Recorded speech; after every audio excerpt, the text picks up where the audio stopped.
Alright, what's up everybody, it's Pure Incompetence here today with an extra special one-off video containing my voice. So, you want to learn how to build this bike without all the awesome extra features. Well, I'll show you the basics. So, come over here. Well, you want to start out, and just saying, this video is the minimum recommended for survival. You can do lower if you want, but this is what we recommend. So, you want to start out with the brains of the operation, the seat. So, after this, you want to flip it over, like so. And now, here comes the hard part, the controllers. Well, wiring them up is the hard part, but that's wrong. You want to place it in the back here, alright? This is extra important. And now, you want to place one facing down in the middle here, but one block back. Make sure this is extra important. Okay, so if you come over here, what you want to do is you want to place a bearing on here. Next to that bearing, you want to place a pipe piece small.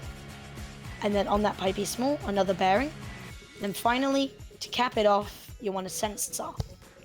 So, what you want to do now is you want to get your middle controller here and hook it to this end bearing. So now, it may be a little hard to see, but you want this to face down so that it will rotate towards the floor. Then you want this outwards facing controller, you want to hook it to that bearing and make it so it twists up towards the sky. Now, you want to hook the sensor into this outwards facing controller here, and now here comes the controller setting part. With your middle controller, you want to set its default angle to 90 degrees and set its speed to the limit of what you can do. Next, you want to get your outwards facing controller and set its powered angle to 90 degrees and set its speed to the limit of what it can do. Basically, this is what will power your auto stabilizer later. Now, you just want to copy it to the other side, but only place one controller. I'll see you when that happens. Alright guys, welcome back. You should have duplicated it, so your bike looks like this now. Let's quickly go over the settings to make sure you've got it right. This outwards left-facing controller should have a powered angle of 90 and a speed to the limit of what you can do. This middle controller should have two default 90s and the limit of what you can do and the speed. This right outwards facing controller should have a powered angle of 90 and the limit of speed of you can do what? Ignore that. Okay, so now what you want to do is you want to get your sensors and set them to 3 detection range, just for later, for the auto stabilizer. Now, here comes actually building the auto stabilizer. What you want to do is you want to place a bearing on the back of this controller, pipe piece small straight, yet another bearing, and a pipe piece small curved facing upwards like that. Then, you want to get a suspension of your choice. I choose a level 1 off-road sports suspension. And then, you would want to place a block on top of it, like that.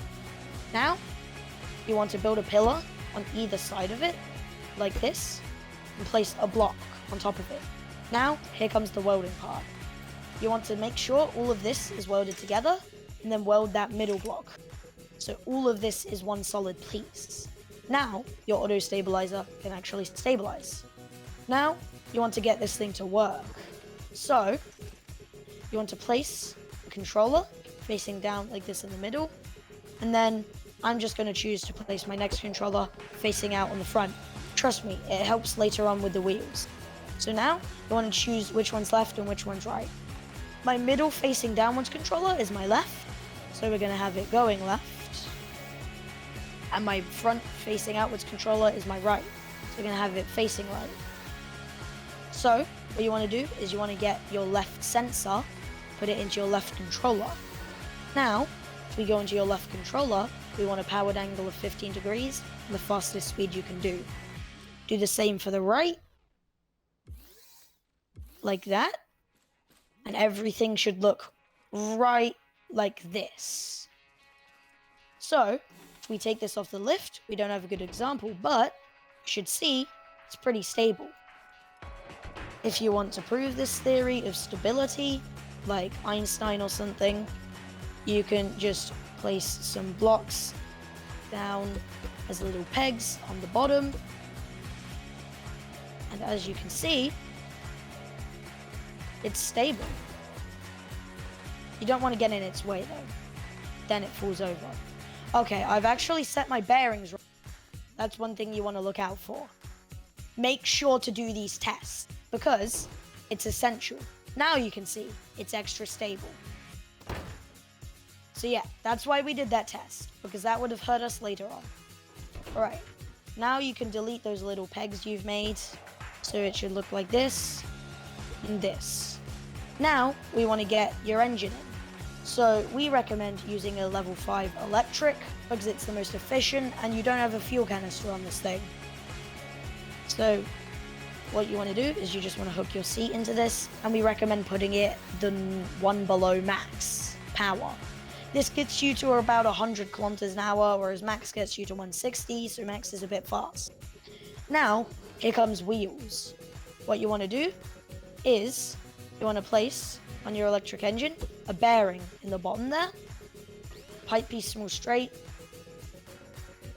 a piece of suspension, small pipe piece T like this. This is optional if you want to do this, and I'll show you. You bring it out one block like this, bring it over, bring it out a couple like this, place on a curve like that, and bada bim bada boom, whatever the saying is, you haven't got it. Sorry, this is my first time doing a tutorial, it's a bit hard. You want it you want it like this, so it contains it like that. Okay, like I said, sorry, it's a bit hard to do this in a rush. You want to go like this. Make sure to follow along with the actual tutorial, the broken one, because that won't get you anywhere in life. So you can either go like that without the pipe piece, or my preferred method is to go like this.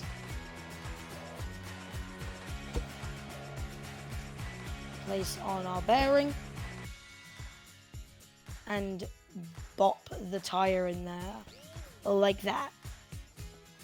So that's good. You can customize your suspension settings. We don't really need any.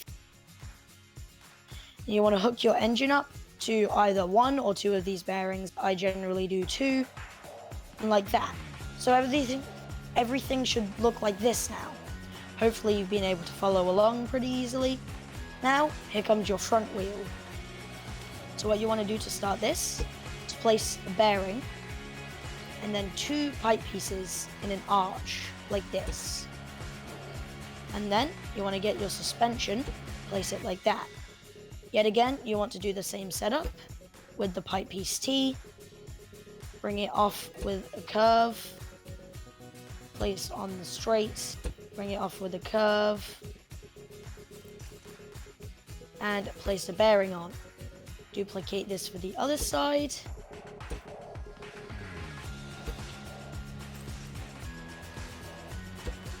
And boom. Look at that. That's looking like a bike. Now you just want to do your final connections. Reverse this front steering bearing so you get the correct steering, and then hook everything up. Make sure all your bearings are facing the right way, and boom, there you go. We're gonna up our suspension a bit here, just so this thing can actually drive, and boom, you've got an auto-stabilizing bike, just like this. I appear to have messed up the steering.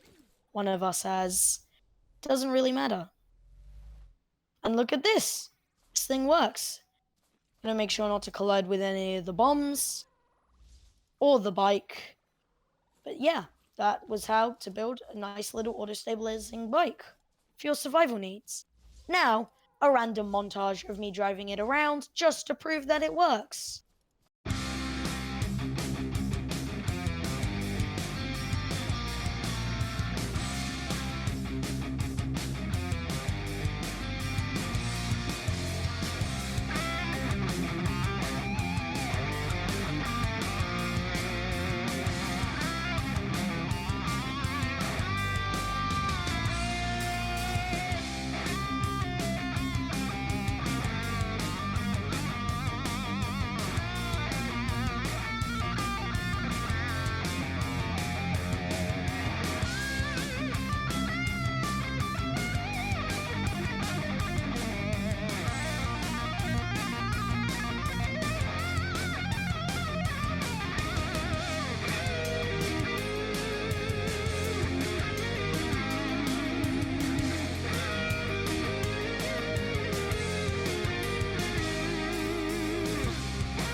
All right, so this was our bike.